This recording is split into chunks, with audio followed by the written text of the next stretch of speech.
Don't forget to save $100 a week to grow your financial wealth and security. So I wanted to talk to y'all about something today. It's what you should be doing with your money right now. Right now is a really crucial period, and you should be really paying down debts and saving. That is all. Reasons why? Because like I said before, recession is on the horizon. And the way the markets look today,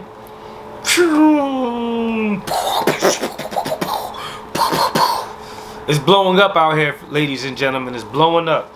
So I had to write some notes down for this one so I wouldn't forget anything, because I didn't want to just wing it today. So what is the impact that a recession has on you?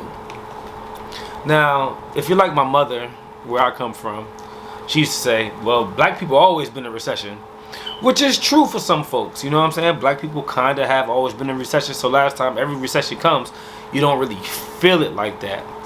But some of y'all are now older and y'all in certain job fields. My mother didn't feel the recession because she's a nurse. So in her field, you're always going to need nurses, whether they're working through pandemics or working through financial crisis or working through war. They're going to work through everything. But is your career going to hold up against all that? I don't know. My career, I'm a barber. When people aren't making money and they need to spend less money, what do you think one of the first bills is that get cut? Now, are barbers recession proof? Yeah, because most of us are considered self-employed or independent contractors. So kind of, sort of, because we don't lose our job, we just don't make as much money. That makes sense. So during recessions, most people, a percentage of people, not sure what the exact percent, it all depends on what your career is, will lose their jobs. And not only will they lose their jobs, but it will be even harder for them to find jobs. Reason why? Businesses' sales are lower. So when their sales are lower, who's the first thing they cut? You think they're going to stop buying product? No, we're going to cut our losses on the amount of employees we have. So there go the job losses. It's a circle. Businesses stop making money or get into a situation where they have to claim bankruptcy. Job loss happens. It's a direct correlation. Then when job loss happens, the people that used to work for that business no longer have money to spend, and they don't spend it with, guess what? The businesses. So it's a direct circle that's going on, that's called the economy, with the banks, the businesses, the employees. You know, that all has to work out, you know, in a unison together. Hold on, I'm always with these dang phones. They don't ever give me a break, man. And I don't be knowing how to mute it. All right, there we go. All right, let's throw that over there. What else gets harder during the recession? Loans become harder to obtain. Loans for houses, loans for cars. Lenders starting to tighten up because they're worried about whether or not people can pay them back on the loan. So interest rates get higher with that if they do decide to give a loan. Also, you can see if you're trying to start a business during the recession, you can notice that funding is harder to receive, or the requirements tightening, and you have to be even more eligible than previously to qualify for financing if you're trying to start a business, or if you just want to put a new fence around your house. So how to prepare though? I'm gonna keep this video short, sweet. So how do you prepare for a recession? Number one, first and foremost thing you want to do, well, number one and number two is kind of slick neck and neck. Depending on what kind of debts you're paying off, it kind of could act as a savings, I guess, if your credit card is at zero, which they should always be. So if your credit card is at zero, then you technically don't have to worry about paying that debt down. But let's go into that. So first thing you want to do is you want to eliminate all your debt. Number two, you want to establish an emergency fund.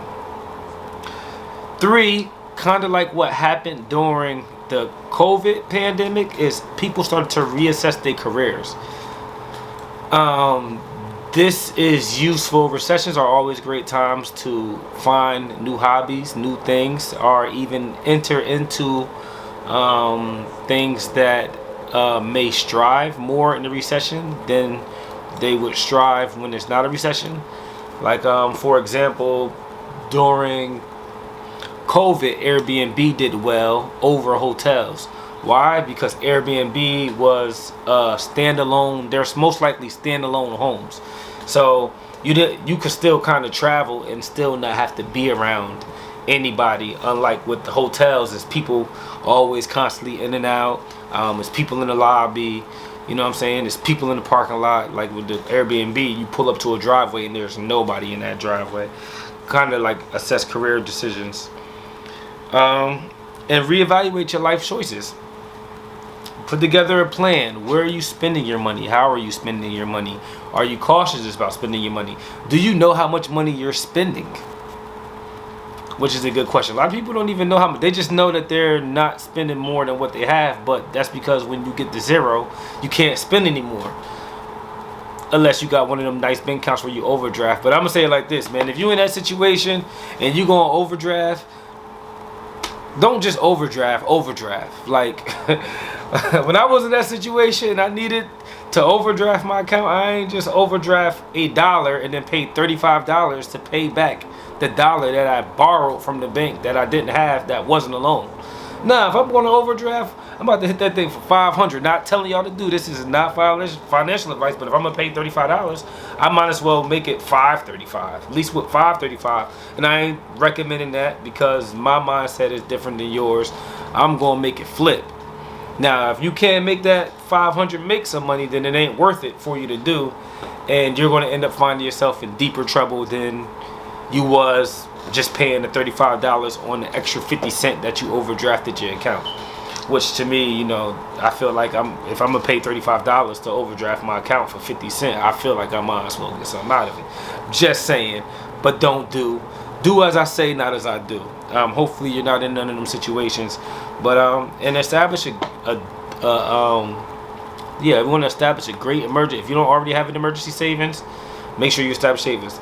And the last and final thing is, if you have cash to the side, buy. But I'm going to wait to see if I get better prices. It already looks like some of the real estate prices are dropping down. They're going to normally, and real estate prices will normally follow or lead the market. So the cash I'm holding to the side, I'm looking to invest in profitable companies, not just any company. I have some gambles in there, yeah, but that's my portfolio, that's my risk management. You have to do what's best for you in your risk management, as far as how much you can tolerate in losses. Now, your toleration some people's toleration may be higher, some may be less. This is also not financial advice, but I'm just saying you have to be able to tolerate your losses. So if you go and gamble, like me, I'm a gambler, I'll gamble a little bit harder. And that's pretty much it, you know. And make sure you buy your waters and your bath tissue and your toilet papers, because we don't know what's going on with this war. Part of the reason why prices is going up is because of the war, because the supply chain isn't able to make it from China to the US with the war going on, for fears of being attacked, ships sinking. You know, they don't want none of that. So, and Russia is slick mad because of the weapons we've been delivering to the Ukraine. So they look at that as an act of war. We could see a return in the market if that war pulls back. We can also see a return in the market if they manage to give us a soft landing as far as interest rate hikes. Just the other day, I believe that was the 7th, we got a 50-point basis hike in rates. Possibly when they raise rates a little bit more, it may or may not. It could go either which way. So I don't recommend trading options right now. I do not, because it's so volatile. One day, like today, it was crashed. Tomorrow it might run up. You might have an option, a put, or a call option. We don't recommend. I recommend right now, I recommend buying and holding, because recessions can last anywhere from a few months to a few years. On average, recessions last 11 months on average, and you got to be able to withstand the pain. And options just don't seem to be the right course of action to take in a situation like that. All right, guys. So I hit my mark. Remember to save $100 a week. Like, comment, subscribe. It's your boy Lino Chase. I'm out of here. I wanted to drop this video real quick. I felt like it was important. I felt like it was something that I needed to get out. And I hope y'all had a happy and wonderful Mother's Day. We got Memorial Weekend coming up. Is that Memorial Day? Yeah, I believe that's Memorial Day coming up at the end of this month. Have a happy Memorial Day if I don't see y'all before then, which hopefully I will. And y'all enjoy your life. And y'all stay safe. Peace.